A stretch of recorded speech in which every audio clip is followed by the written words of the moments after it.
కొన్ని సందర్భాల్లో దైవజనమ కొంతమంది మన చుట్టూతో ఉన్న వ్యక్తులు మనతో చాలా ప్రేమగా మాట్లాడుతున్నట్లుంటారు. అట్లాగని అందరినీ అనుమానపడమని కాదు నా అభిప్రాయం.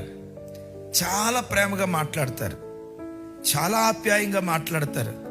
ఎక్కడ లేని ప్రేమ వలకబోసే అంత ప్రేమమూర్తులుగా కొన్నిసార్లు మాట్లాడతారు. పెదవుల మీద తేనె ఉరులుతుంది కానీ హృదయం మాత్రం చేదుతో ఉంటుంది. తెలియకుండా కుట్రలు బన్నుతారు.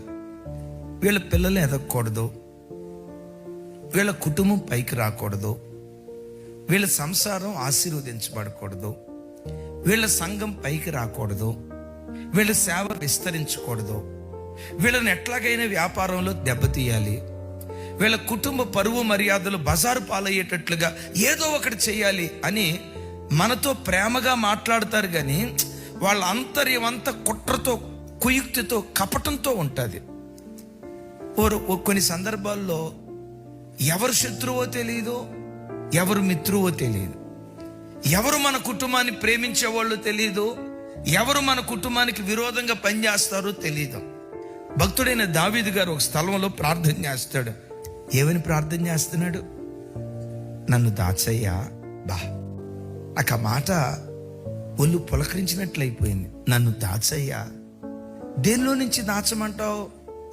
కీడు చేయువారి కుట్రల నుండి, దుష్క్రియలు చేయువారి అల్లరి నుండి నన్ను దాచయ్యా అని మాట్లాడతాడు.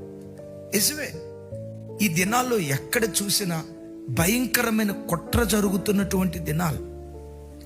దూరస్తుల ద్వారా కుట్ర అనుభవిస్తున్నాం, శత్రువుల ద్వారా కుట్ర అనుభవిస్తున్నాం.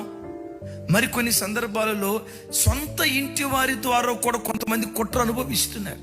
మరి ఇలాంటప్పుడు మనం ఏం చేయాలి? సింపుల్. ప్రతి దినం దేవా, కుటుంబానికి, మా ఆత్మీయ జీవితానికి వ్యతిరేకంగా పనిచేసే ప్రతి కుట్రదారుల కుయుక్తులు నువ్వు నిర్మూలన చేయాలి అని ప్రతి దినం దేవుని సన్నిధిలో మనం ప్రార్థించేటువంటి వారిగా ఉండాలి.